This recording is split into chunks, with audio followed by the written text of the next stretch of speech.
June 18, 1940, Saumur, Loire River, France.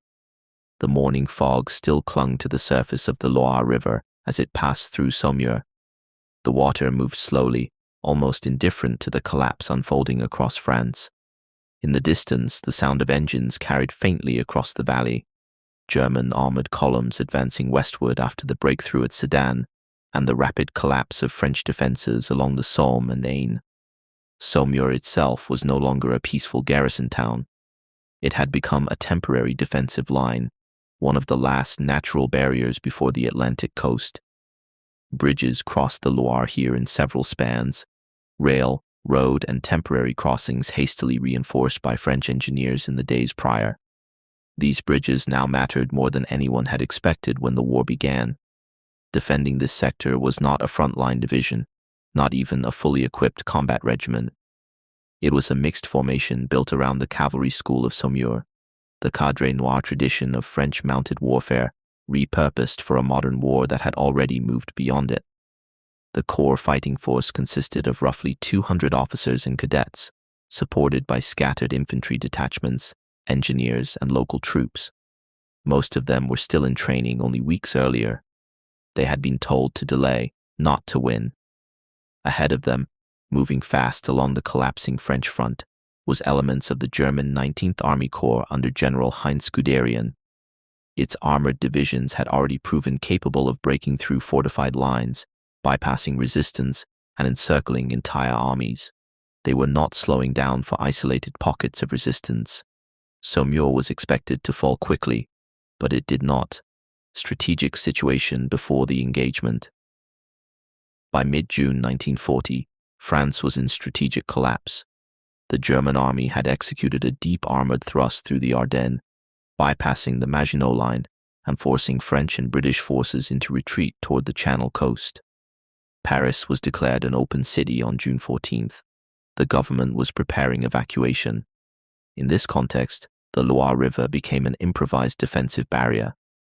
Military engineers destroyed several bridges upstream, but Saumur's crossings remained intact long enough to become critical choke points.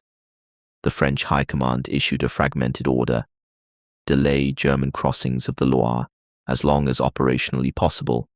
No reinforcements were promised. No evacuation timeline was guaranteed. At Saumur, responsibility fell to Colonel Charles Michon and the cadets of the cavalry school. The force available was never designed for defensive warfare against armored divisions. Their training had emphasized mobility, reconnaissance, and traditional cavalry doctrine, already obsolete in most modern European armies by 1940. However, what they lacked in firepower, they attempted to compensate for in positioning. Machine gun nests were placed along bridge approaches. Anti-tank guns, few in number and outdated compared to German Panzer III and IV models, were dug into shallow embankments. Stone buildings along the riverbanks were converted into firing positions. Observation posts were established in church towers and upper floors of riverside homes.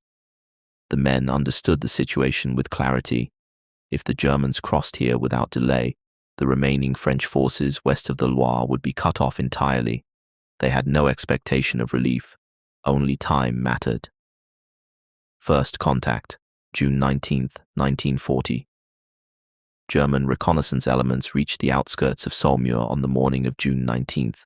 Light armored cars moved cautiously along the northern approaches, probing defenses. The first shots were not part of a major offensive. They were tests. French positions responded immediately. A machine gun position near the eastern bridge fired on advancing German scouts, forcing them to withdraw. The engagement lasted minutes, but its effect was significant. German command now confirmed that Saumur was defended in force. By afternoon, artillery began to register on French positions. Shells struck riverbanks, tore into road approaches, and collapsed sections of masonry used for cover.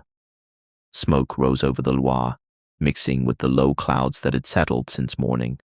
The cadets, many experiencing combat for the first time, maintained positions under fire. Communication was limited. Orders were passed by runners or shouted across positions. Colonel Michon issued a simple directive: hold the bridges as long as possible, not indefinitely, not at all costs, as long as possible. German armored advance begins. By late afternoon on June 19th, German armored units began assembling for a coordinated crossing attempt. Elements of the 1st and 2nd Panzer Divisions were identified in reconnaissance reports. Their objective was straightforward: seize the bridges intact if possible, destroy resistance if not,